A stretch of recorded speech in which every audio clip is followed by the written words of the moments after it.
Ibimenyetso bigera kuri 15 tugiye kukubwira buri mukobwa ugukunda azabikora bizi cyangwa se atabizi, ndetse amahirwe menshi azaba gukunda.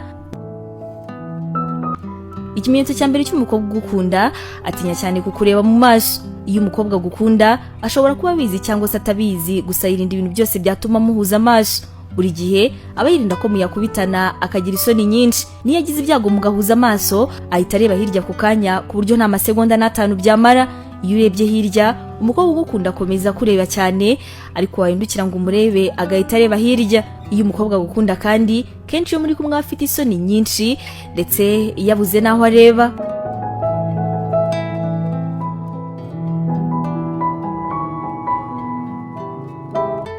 Ikimenyetso cya kabiri cy'umukobwa ugukunda, yifuza kuba inshuti yawe magara. Aba yumva yamenya byinshi bikwerekeyeho kandi akumva yagufasha muri buri kintu cyose cy'ubuzima bwawe. Ikimenyetso cya gatatu nuko agerageza gutangira ikiganiro bwa mbere.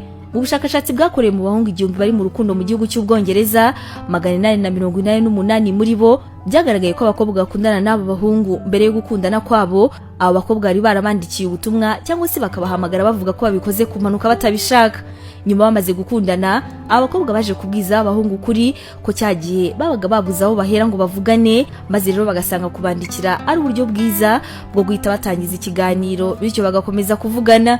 Niba rero hari umukobwa ujya kwandikira cyangwa se akaguhamagara kubwira ko yibeshye kandi wakomeza kumuvugisha ukumva arishimye, iki ngiki gishobora kuba ikimenyetso simusiga cy'uko uwo mukobwa gukunda.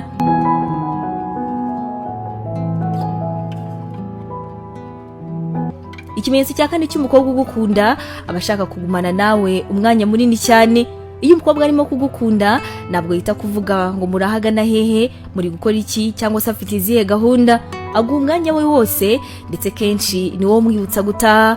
Uyu mukobwa byanze bikunze azaba gukunda.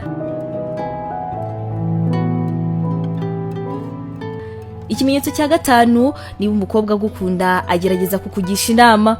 Mu bintu byose akora mu buzima bwe bwa buri munsi, agerageza kumenya neza kubizi, ndetse kugira ngo akwereke ko nawe ufite kinini umaze mu buzima bwe, azagerageza kukugisha inama, akubaze atanga urumva nabigenza ni. Igitangaje kandi gite kikwereka yuko agukunda, nyuma yo kumugira inama aragenda akayikurikiza, ndetse akazakwereka uburyo uri umuntu w'ingirakamaro mu buzima bwe.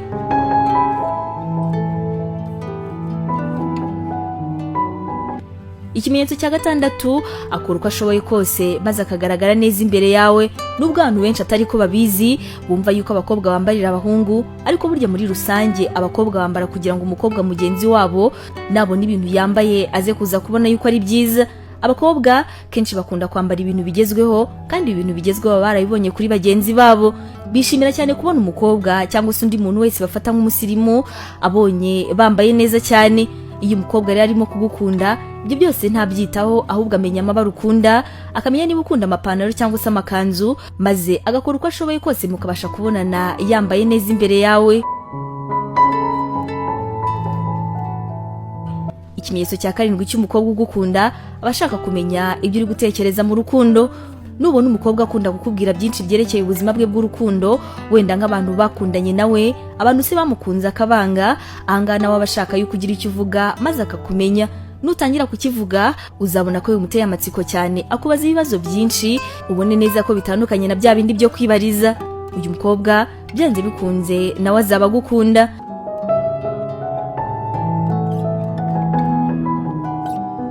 Ikimenyetso cya munani cy'umukobwa ugukunda, amenya neza ibintu wowe ubwawe utibuka. Ujya kumva ukumva kwibukije ko umunsi nk'uwo wenda mu kwezi gushize aribwo watangiye akazi. Akora uko ashoboye kose akamenya itariki yawe y'amavuko, ndetse n'ibindi bintu byose uha agaciro.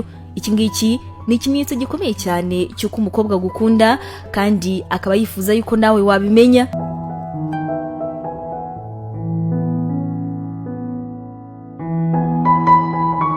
Ikimenyetso cya 9, ashaka kumenya ikintu cyose kikwerekeyeho. Ahangaha ni uzasanga umukobwa kubaza abantu muvukana, imiterere y'abantu mwakundanye ndetse n'abukunda, akubaza byinshi ku nshuti zawe, ibyerekeye akazi ukora, ibyo ukunda kurya ndetse n'ibyo wanga n'ibindi. Ibi byose abikora ashaka kukumenya, gusa nawe ubibona yuko akwitayeho.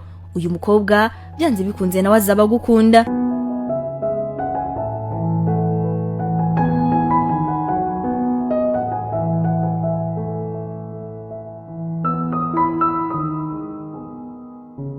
Ikimenyetso cya 10 cy'umukobwa ugukunda, akunda gusohokana nawe cyane. Iyo umukobwa agukunda, ahantu hose agiye aba yifuza ko muba muri kumwe, aba yifuza ko ibintu byose bishyashya bikora ari kumwe nawe, ndetse aba yumva yisanzuye cyane iyo muri kumwe, nta kintu na kimwe aba yumva yakora udahari. Kandi iki ngiki ni ikimenyetso gikomeye cy'umukobwa ugukunda. Ikimenyetso cya 11 nuko umukobwa ugukunda agerageza kukwereka ko uri umuntu w'ingirakamaro cyane kuri we. Kukwereka ko uri umuntu ukomeye kuri we ni ikimenyetso gikomeye cy'uko umukobwa agukunda cyane. Ahangaha niba akantu kose kabaye hagati yanyu agahorana ku mutima, ukabona iyo akubonye yishima bidasanzwe, uwo mukobwa aragukunda.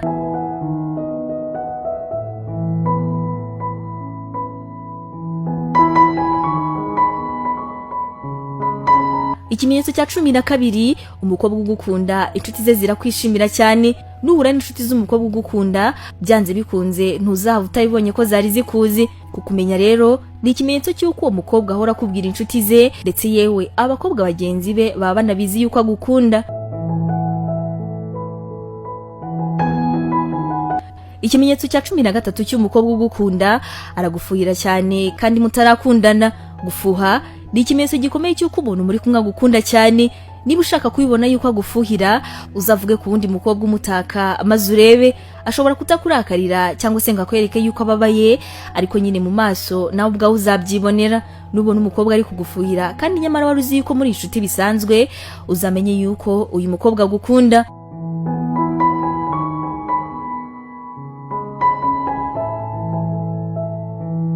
Ikimenyetso cya 14 nuko umukobwa ugukunda mu bihe byose bitari byiza kuri wowe yiyerekana, akagufasha mu buryo bwose bushobotse. Iyo umukobwa agukunda, nk'irwaye arahangayika cyane kandi akagufasha uko ashoboye. Waba uri hafi y'ahantu atuye, akaza akagutekera ibiryo ukunda, akagufasha uko ashoboye kose kandi akagerageza kubona neza yuko wabibonye. Umukobwa ugukunda arakumesera, ndetse yewe n'ibindi bintu bitandukanye atajya gakora mu buzima bwe, agerageza kubikora ariko kugira ngo akwereke yuko agukunda.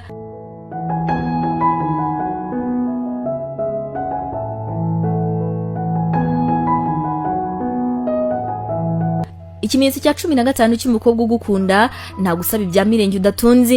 Iyi ngingo nayo ni ingenzi cyane ku mukobwa ugukunda.